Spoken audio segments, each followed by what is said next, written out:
Saya dari sini hari ini bertemu dengan pikiran yang diwakili oleh Guru Najam yang mengundang saya untuk bertengkar dengan teman-teman di sini. Saya ingin bertengkar dengan saudara-saudara. Karena pikiran dimaksudkan dihidupkan melalui pertengkaran. Kalau Anda berpikir dan nggak ada orang yang mempersoalkan pikiran Anda, itu artinya Anda tidak berpikir. Pikiran hanya disebut pikiran kalau ada pertengkaran pikiran. Kalau Anda berpikir dan tidak ada yang menentang Anda, artinya Anda sedang berdoa. Berdoa nggak boleh diganggu, berpikir harus diganggu. Apalagi kalau itu, apalagi kalau itu pikiran pejabat, mesti diganggu. Besok saya pasti dipanggil polisi karena kemarin saya mengganggu pikiran Pak Jokowi. Yang lagi viral sekarang. Bagaimana mungkin saya dituduh menghina Presiden Jokowi? Setiap ucapan saya dianggap menghina presiden. Memangnya presiden manusia? Yang boleh terhina hanyalah manusia, karena dia punya martabat. Presiden tidak punya martabat, karena presiden bukan orang. Presiden itu fungsi. Jadi yang saya hina bukan Jokowi, tapi kedudukan dia sebagai presiden yang kita pilih sama-sama. Itu pentingnya kita berpikir kritis. Manusia punya martabat, martabatnya melekat seumur hidupnya. Presiden kita pilih setiap 5 tahun. Mana ada martabat setiap 5 tahun? Jadi kacau cara berpikir bangsa ini. Tidak boleh ada personifikasi pada Presiden Jokowi. Apakah Presiden Jokowi orang baik?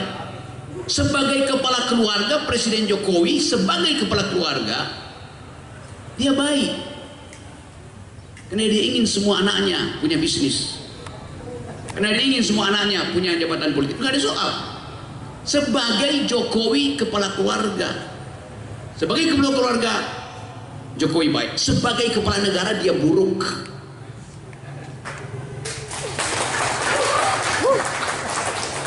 Nanti orang bilang, kenapa? Itu hinaan kalau buruk. Kalau Jokowi nggak buruk, nggak mungkin dia diganti 2024. Pasti orang pilih dia seumur hidup. Justru kita menimbang kebijakan seseorang, dan neraca itu yang menentukan dipilih apa nggak dipilih. Kan Jokowi dipilih oleh rakyat Indonesia. Yang pilih Jokowi itu 52%. 47 pilih Prabowo. Jadi dia tidak dipilih oleh semua orang Indonesia. Jokowi milih PDIP. PDIP jumlah suaranya cuma 19%. Jokowi dipilih oleh 52%. Berarti ada 37% yang memilih Jokowi bukan warga PDIP. Itu fairnya begitu dalam politik. Kita nggak boleh berbohong tuh. Nggak ada orang yang memilih Jokowi 100%. Bahkan jumlah suara PDIP tidak cukup untuk menjadikan Jokowi presiden. Hanya 19%. Logikanya begitu. Jadi kalau saya kasih kritik, betul-betul dari dalam pikiran saya di kebijakan. Sampai sekarang LPG 3 kg susah diperoleh mak-mak.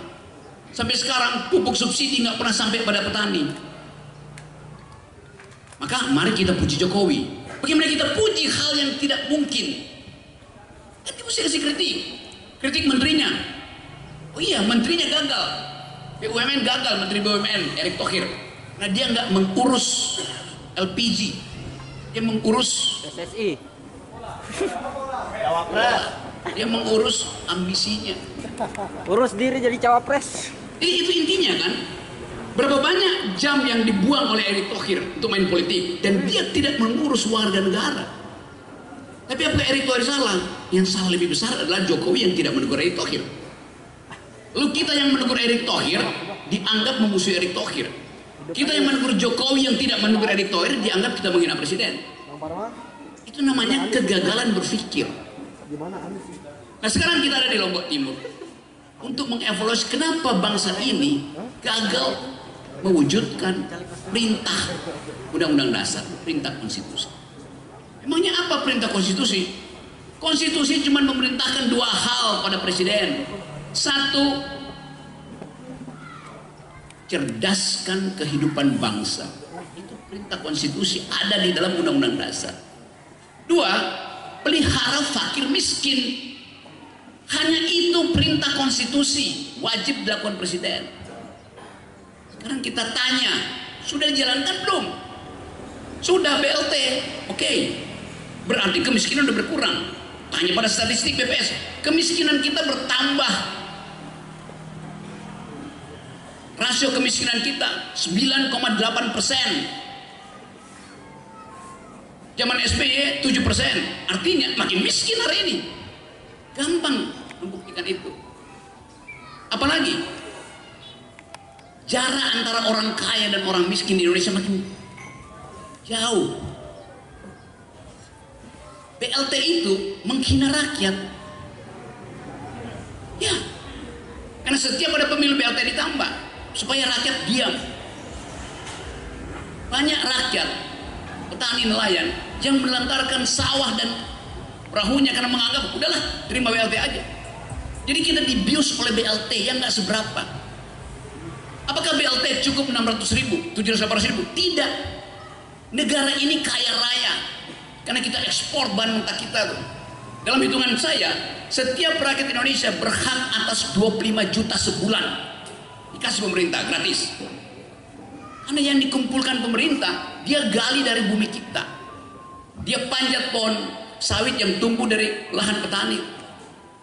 Siapa yang memperoleh 25 juta itu? Bukan petani.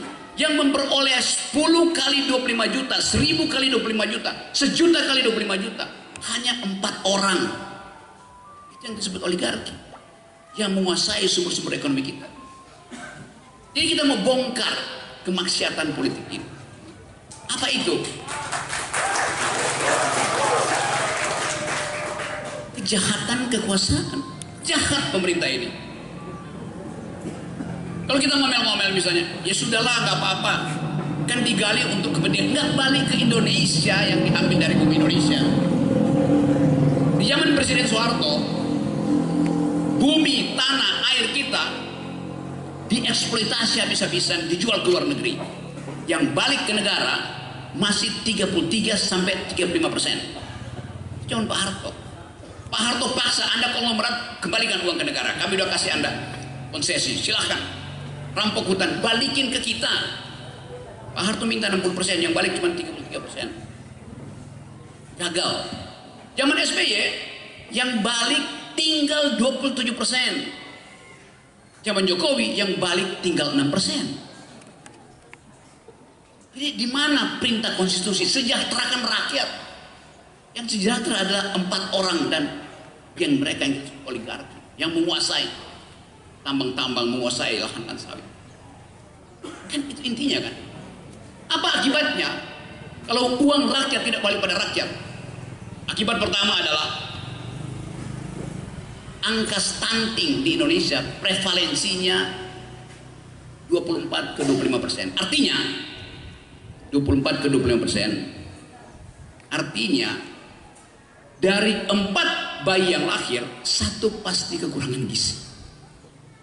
1 itu 25%. Dari 4 bayi yang lahir, 1 pasti otaknya akan menyusut, tidak berkembang. Itu yang terjadi. Ibu-ibu rahimnya senyum karena akan ada bayi baru, iya. Tapi dari 4 ibu, 1 bayi pasti kekurangan gizi. Anak yang kekurangan gizi, otaknya tidak akan mampu berkembang dan akan mengalami defisit 25%. Otaknya nggak bisa tumbuh. Jadi pemerintah tidak menghasilkan kemakmuran sehingga hak ibu-ibu untuk merawat rahimnya tidak diberikan oleh negara. Padahal negara mengambil kekayaan dari tanah ibu-ibu, mak-mak. Itu dasarnya kenapa saya kasih kritik. Jadi presiden gagal memelihara fakir miskin. Anda baca statistik dunia, kemiskinan di Indonesia itu 120 juta orang itu rentan jadi miskin. Separuh dari bangsa ini miskin. Harga pangan naik 1%, nambah dia 125 juta orang.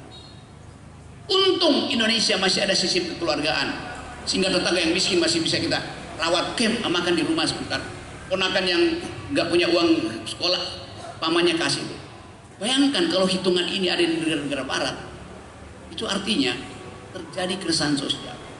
Jadi kita bersyukur bahwa ada gotong royong. Tapi gotong royong itu bukan akibat kerjaan pemerintah, tapi hati nurani masyarakat kita yang tumbuh, hati nurani Pak Najamuddin yang tumbuh. Kan itu dasarnya tuh.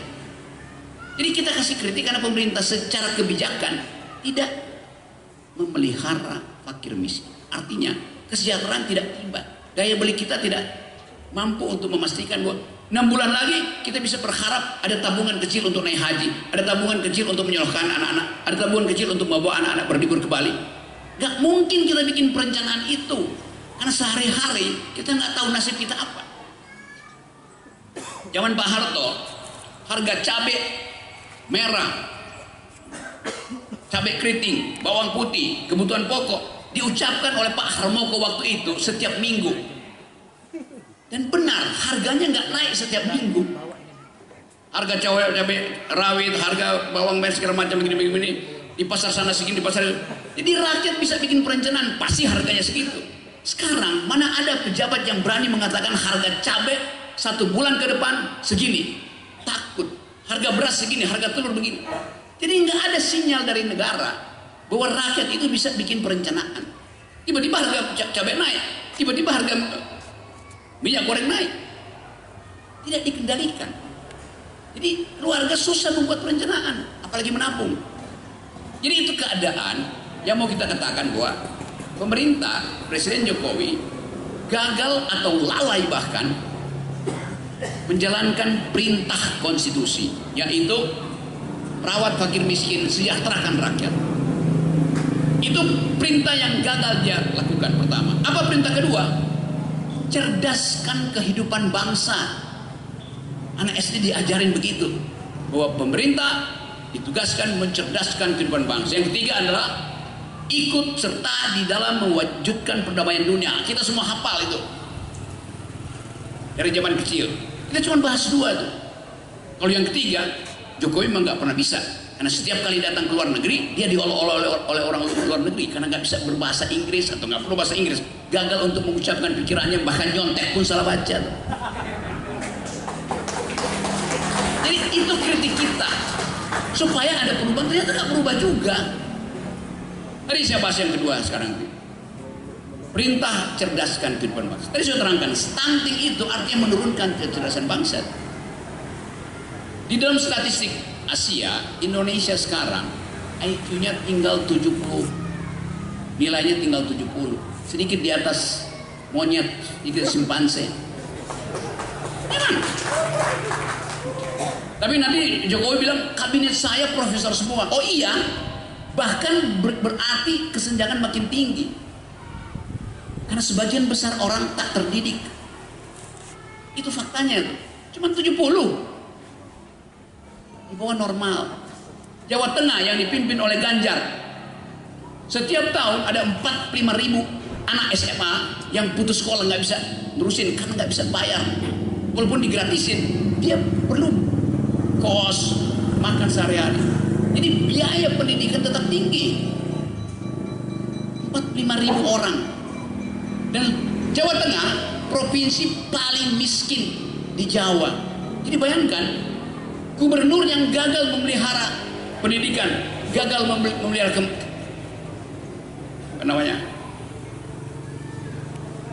kesejahteraan, mau jadi presiden, kan ngaco.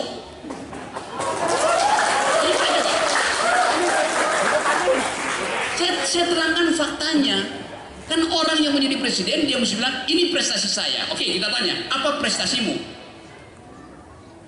Apa ukurannya? Ukurannya adalah mencerdaskan kehidupan bangsa ke Anda, merawat fakir miskin ke Anda? Nah, tidak. Faktanya bilang Jawa Tengah adalah provinsi termiskin di Jawa. Jadi Ganjar gagal. 45.000 anak setiap tahun gagal masuk SMA, artinya kecerdasan turun. Kan itu dasarnya. Pak Rocky jangan bohong, saya kasih statistiknya. Angka kemiskinan di Indonesia 8,9%. Angka kemiskinan di DKI 7%. Angka kemiskinan di Jawa Tengah 9,8%. Jadi dia di atas rata-rata nasional. Sementara DKI di bawah rata-rata nasional. Di DKI bertumbuh lebih bagus dibandingkan dengan rata-rata nasional. Jawa Tengah turun di bawah rata-rata nasional. Jadi dengan kata lain, DKI mensubsidi Jawa Tengah. Begitu cara berpikir statistiknya. Kalau orang bertanya, itu berarti Anies mensubsidi Ganjar? Ya memang begitu yang terjadi. Anda pro apa nggak pro, faktanya begitu.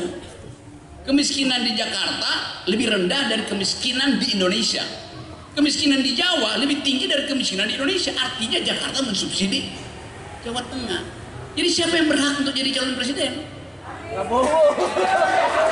Masuk akalnya begitu. Ya kalau saya pasti jadi presiden akal sehat dari Lombok Timur. Jadi teman-teman, fungsi dari kritik adalah menunjukkan jalan pikiran yang sesat. Etika politik dimulai dari kejujuran memberi kritik. Kan gampang, statistiknya ada, semua kita bisa lihat.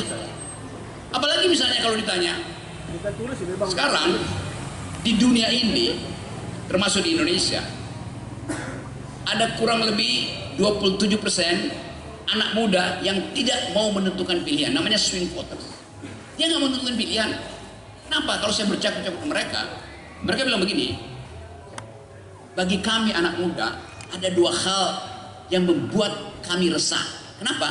Karena tidak ada harapan masa depan tentang soal lingkungan yang biasa disebut environmental ethics. Anak muda sedunia itu peduli sekarang pada lingkungan. Yang kedua, anak muda sedunia dan di Indonesia tahu bahwa ada potensi terjadi perang dunia ketiga karena ketegangan di Cina Selatan, ketegangan di Indo-Pasifik, ketegangan di Ukraina. Lalu mereka menunggu mana presiden, calon presiden yang memberi kita kepastian bahwa tidak akan ada bencana ekologis, tidak akan ada bencana perang. Mereka belum dengar. Nah, itu mereka menunggu, nggak mau kasih suara. Inilah swing voters yang jumlahnya 60% dari pemilih Indonesia. Jadi Anda lihat bahwa keadaan kita tidak ditentukan oleh cawe-cawenya Jokowi, koalisi sana, koalisi ini. Enggak, idenya apa ke depan. Jadi kita bicara tentang makro hari ini. Dan kita bisa pakai soal makro itu untuk menilai pemimpin-pemimpin yang tingkatnya mikro, tingkatnya lokal. Gubernur kita nilai, bupati kita nilai, ketua DPRD kita nilai. Hanya dengan maksud supaya ada perjanjian jujur di antara rakyat dan pemimpin. Yang terjadi adalah anggota DPR, ketua DPR nggak mau dikritik, ketua partai nggak mau dikritik, menteri nggak mau dikritik, presiden nggak mau dikritik. Padahal mereka tadinya adalah peminta-minta suara rakyat. Anggota DPR, anggota kabinet, presiden, dulu waktu mereka kampanye minta mengemis suara rakyat. Itu pengemis semua. Sekarang mereka menjadi bos. Nah, bagaimana mungkin Anda dulu mengemis kok? Pak Rocky, Pak Najam, pilih kami ya. Oke. Begitu nyampe, Najamnya di PAW. Dia dipilih oleh rakyat, di PAW oleh ketua partai. Di mana akalnya? Yang bisa PAW itu adalah rakyat karena dia dipilih langsung. Ini sistem pemilihan langsung. Demikian juga presiden.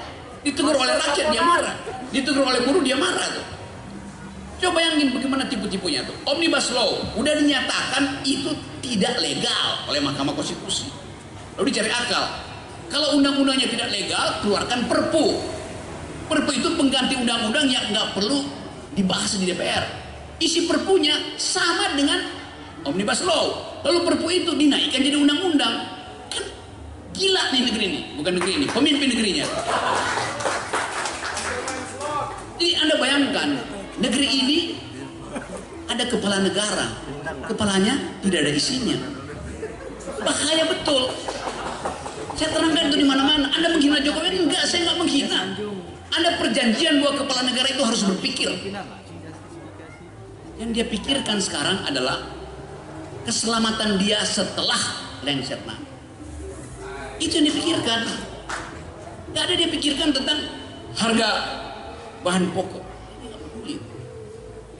Karena itu kita lihat sebetulnya bagaimana Pak Jokowi sebagai kepala negara, sebagai presiden cemas dengan masa depannya. Karena itu dia tahan. Sehingga sangat mungkin pemilu nggak akan berlangsung sebelum Gibran diizinkan oleh Mahkamah Konstitusi jadi wakil presiden. Yang sekarang lagi proses Mahkamah Konstitusi. Karena itu otaknya busuk. Serius saya bilang itu. Karena presiden akan datang itu dipilih oleh rakyat, bukan ditentukan oleh presiden sekarang. Misalnya begitu. Jadi saudara-saudara, misalnya kita mau pemilu, kata presiden tunggu kepastian saya tentang siapa yang saya inginkan jadi presiden, siapa yang saya inginkan jadi wakil presiden. Jadi kita tunggu disodorkan pilihan oleh Jokowi. Padahal kita yang mesti milih. Itu namanya kita milih kucing dalam karung. Dan karungnya bolong, kita tahu isi kucingnya. Itu yang saya sebut sebagai ketidakjujuran. Itu yang membuat etika politik itu mental. Semental-mentalnya revolusi mental. Gak ada kesempatan bagi kita untuk evaluasi etika. Itu yang menyebabkan saya kagum, saya diundang di sini bertemu dengan teman-teman. Yang saya anggap kalian adalah sahabat berpikir saya. Dan saya percaya bahwa di daerah lain ada komunitas semacam ini yang menunggu momentum, yang berupaya untuk menerbitkan kembali harapan. Jadi kita hanya bisa saling memberi motivasi sambil kita menunggu agenda politik. Ajaibnya kita menunggu agenda politik yang akan ditentukan oleh Pak Jokowi. Gak masuk akal. Di dalam segala macam argumentasi tidak masuk akal. Oleh karena itu, kita balik pada prinsip, siapa yang layak jadi leader? Layak jadi pemimpin? Apakah dia yang elektabilitasnya tinggi? Sekarang kita hitung, apa itu elektabilitas? Hasil survei lembaga survei. Siapa itu lembaga survei? Kita nggak tahu. Kenapa tiba-tiba hak kita ditentukan oleh lembaga survei? Kalau kita bilang di kumpulan ini yang bisa menjadi presiden, yang mampu untuk memimpin negara adalah seorang ulama yang setiap hari memperhatikan kehidupan rakyat dari Lombok Timur. Oh nggak bisa, nggak ada dalam survei. Kalau begitu yang dalam survei siapa? Oh si B yang punya 30 perusahaan, 300 perusahaan lainnya terselubung di luar negeri. Kita nggak tahu dia siapa. Tiba-tiba jadi calon wakil presiden. Kenapa? Karena balihonya dipasang di mana-mana. Sementara baliho seorang yang jujur tidak mungkin dipasang karena dia nggak bahkan mampu untuk membiayai kertas lembaran untuk mengatakan dia jujur. Jadi orang yang punya uang bisa sesuka-sukanya memanipulasi opini publik. Balihonya besar, otaknya kecil. Masa kita pikir begitu kan? Jadi akan ada ukuran siapa yang berhak dan boleh kita loloskan. Bukan dia yang punya elektabilitas, tapi pertama-tama dia yang punya etikabilitas atau moralitas. Kejujuran itu pertama-tama. Kebaikan hati adalah pertama-tama. Solidaritas adalah pertama-tama. Itu namanya filter pertama. Calon presidennya, calon bupatinya, calon wali kotanya, calon gubernurnya lulus nggak ujian moral? Satu. Kalau dia lulus, ada ujian kedua, ujian intelektual. Moralnya boleh bagus, tapi kalau otaknya nggak bekerja, dia akan potensi untuk dimanfaatkan oleh orang yang lebih pintar. Itu namanya filter kedua, namanya intelektualitas. Filter pertama tadi namanya moralitas, filter kedua intelektualitas. Kalau udah lolos itu baru kita izinkan dia diuji elektabilitasnya. Begitu cara berpikir demokrasi. Bukan elektabilitas aja lalu diabaikan moralitas, diabaikan intelektualitas.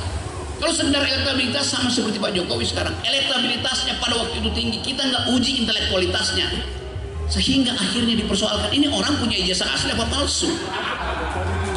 Karena terlihat kok nggak ada konsep di kepalanya. Pertanyaan itu resmi diajukan oleh masyarakat. Mengapa Presiden tidak mampu untuk bicara dengan kalimat yang jernih? Bukankah dia sarjana? Lalu orang curigai, sangat mungkin dia tidak punya pengetahuan dasar tentang metodologi. Kalau soal bahasa bisa kursus lah. Tadi saya bicara dengan Pak siapa tadi yang usianya 86 tahun dan bicara bahasa Inggris dengan saya. He does speak English. Karena berupaya untuk belajar, untuk memahami. Kita nggak lihat Pak Jokowi berupaya untuk, dia menyontek aja. Ngapain nyontek? Bicara aja bahasa Indonesia, akan ada penerjemah kok. Kenapa malu pakai bahasa Indonesia tuh? Pakai bahasa asing yang justru salah. Jadi itu yang kita sebut sebagai keangkuhan. Pak Harto paham bahasa Inggris, dia ngerti. Dia nggak pernah bicara bahasa Inggris di forum internasional. Bagi dia, bahasa Indonesia itu adalah bahasa 200 juta orang. Kenapa takut pakai bahasa Indonesia?